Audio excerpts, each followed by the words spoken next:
here is speaking to something that is so much bigger than any one race, and so much bigger than any one person, and so much bigger than any one of you individually. Give yourselves a round of applause.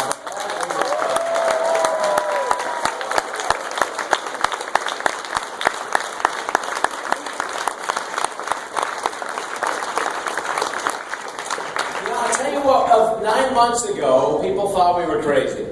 Some have thought we were crazy the whole time. I'll tell you what, here's the reality. We know why we're here. We know the significance of this. We know the fact that this is not unprecedented. We know that when our founding fathers pledged their lives, their fortunes, their sacred honor, their midnight runs to plant signs all over God's finger,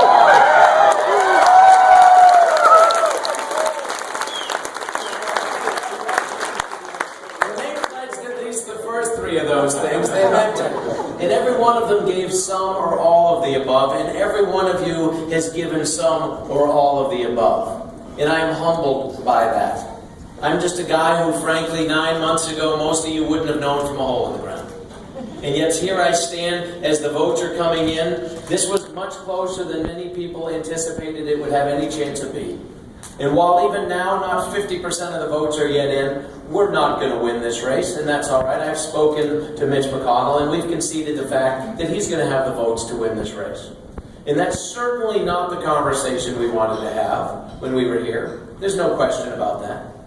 This isn't what drew us to this race. I want to start, first of all, although it will mortify them, by acknowledging my family and introduce, for those of you that have never actually met them in person, this is my beautiful wife, Glenna.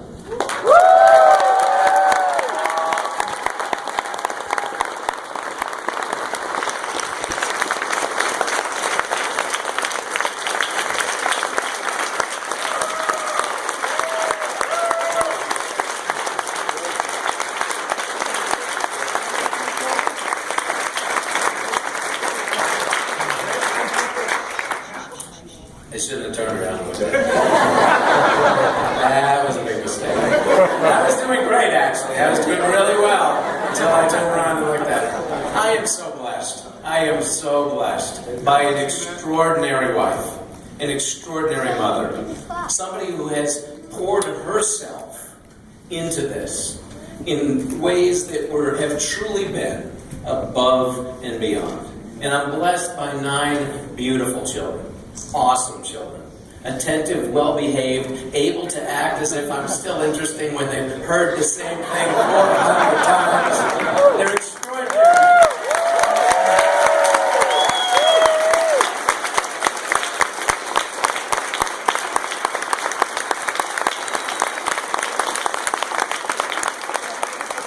This is Jonah over here. When I say your name, just raise your hand up. That's Jonah and Olivia. This is Sophia, and Grace, and Madison, and Mackenzie, and Lydia, and Isaac on the end, and Daniel. And Dan the man. Yeah!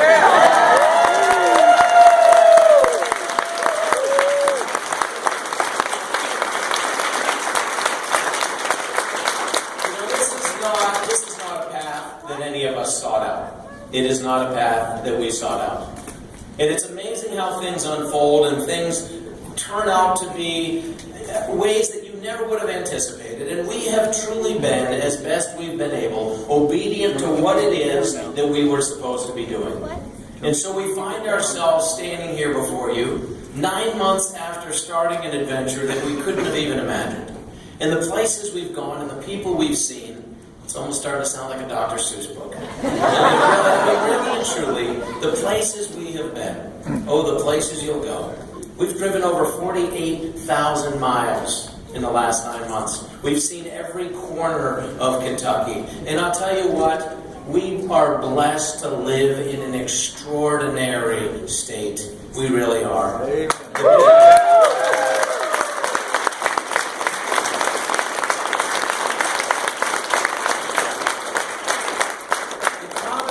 Kentucky, the beauty of Kentucky, the people of Kentucky are exceptional.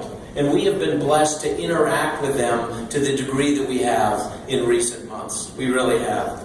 I'll tell you this. This was never about winning a single seat. It really wasn't. It was never about winning a single seat. This was never about becoming some new version of the same old thing. That was never what this race was about. This was about the very heartbeat of America. Amen. And we know that. We've heard a lot of discussion about how somehow this is a schism of sorts, somehow a battle for the heart and soul of the Republican Party. But every single one of us knows, and some of you have heard me discuss how this is so much bigger than that. This is a battle for the heart and soul of the entire political process. This is a function of who's in charge. That's what is at stake here. Whether it will continue to be of and by and for the people. And I'll tell you what, we the people have exercised a pretty extraordinary voice here. We really have. We have come out. Look at the energy in this room. I will tell you, I don't know if you've ever, some of you have been involved in the political process. You don't typically have this much fun, this big a crowd, and this much excitement when you're on the wrong side of the equation in a campaign. You really don't.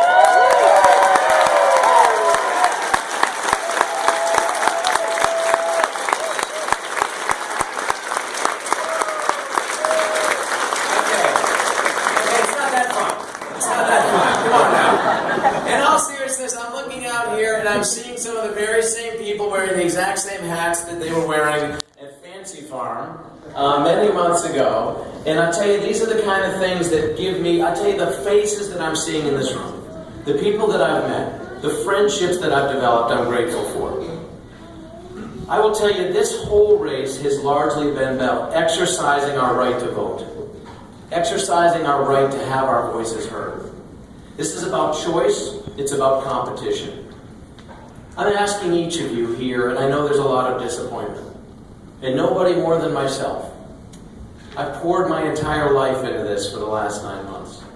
I've given it everything that I have within me, and I've been blessed by the fact that so many of you, including those behind me on this stage, have done the exact same thing. But I'm asking you tonight, take the higher road. Take the higher road as we leave here. Be the bigger person. Return the scorn and the enmity of others with dignity.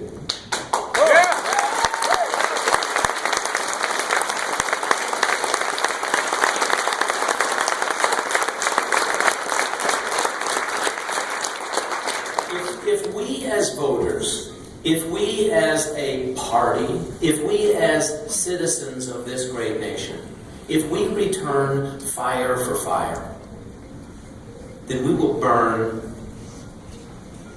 our great nation to the ground. And we deserve better than that. So don't return fire for fire. Don't burn this great nation to the ground. Thomas Jefferson once noted that there is nothing that gives one man such advantage over another is to remain always cool and unruffled under every circumstance. So my challenge to each of you tonight, specific to this race, specific to every race, specific to the political process and the things beyond the political process, my challenge to you is to remain cool, to remain unruffled. We know, and we're not going to soon forget, that we have been lied about.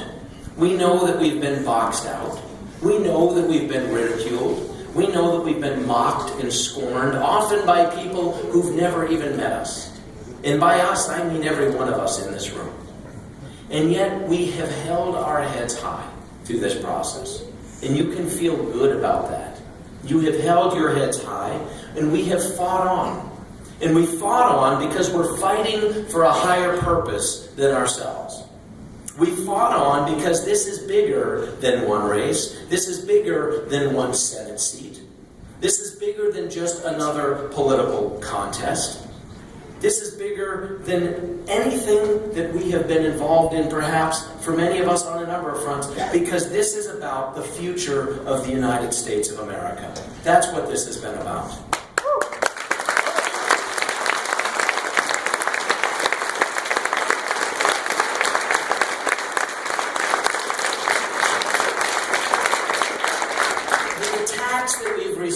The attacks that we've been on the receiving end of have made our opposition smaller people. It has cheapened their accomplishments.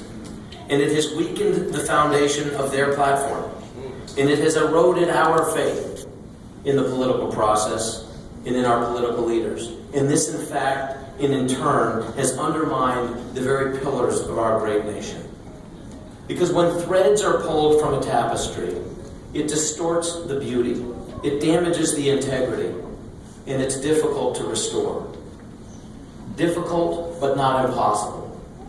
We must not succumb to being defined by the pettiness of others. We must be better than that. We must be bigger than that. We, and I mean every single one of us in this room, starting with me, we must model for our fellow citizens and for the generations to come what dignity and respect look like. We must demand better than that because we are better than that. We must do this because America is worth it. America is worth it. Amen. There's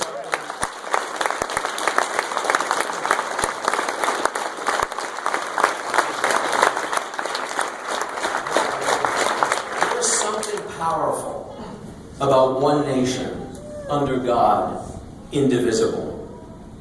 And we must ensure that our actions and our reactions do not weaken that power, do not sully the beauty of that power, and do not cheapen the value of that unique influence in the world. We have long been a beacon of light in a dark world, and we continue to be. And may that beacon not flicker because of our response to the smallness of others. Rather, may that beacon burn brighter than ever, because we choose to stoke that flame rather than to extinguish it. This is my challenge to you tonight. Do not let history show that the torch went dark on our watch because we chose to repay lies with lies, to repay hatred with hatred, or pettiness with pettiness. Do not leave this place with a sense of defeat. Go out boldly. Go out with your heads high, with your faith in our great nation renewed, restored, encouraged, with a stronger appreciation for the exceptionalism of America and a commitment to fight for its preservation. May we be bigger than this. May we be bolder than this, stronger than this, wiser than any temptation to do otherwise. And may God continue to shine His favor on our great land. And may God continue to bless the United States of America.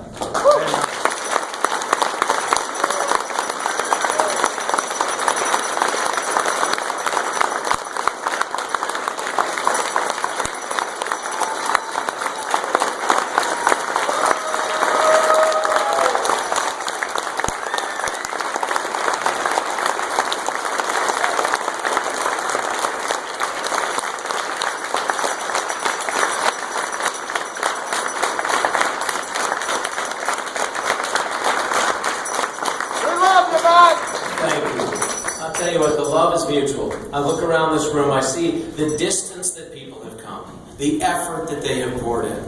Some of you have put so much of yourselves into this, and it will never be forgotten. I will ask you as well to understand that what is at stake for our nation is significant. This race is not done for the state of Kentucky. I want to make very clear to each of you assembled that I have no intention whatsoever in this race or in any other race that I'm aware of at this time in this state of supporting the Democrat platform over that of the Republican platform. I have no intention of doing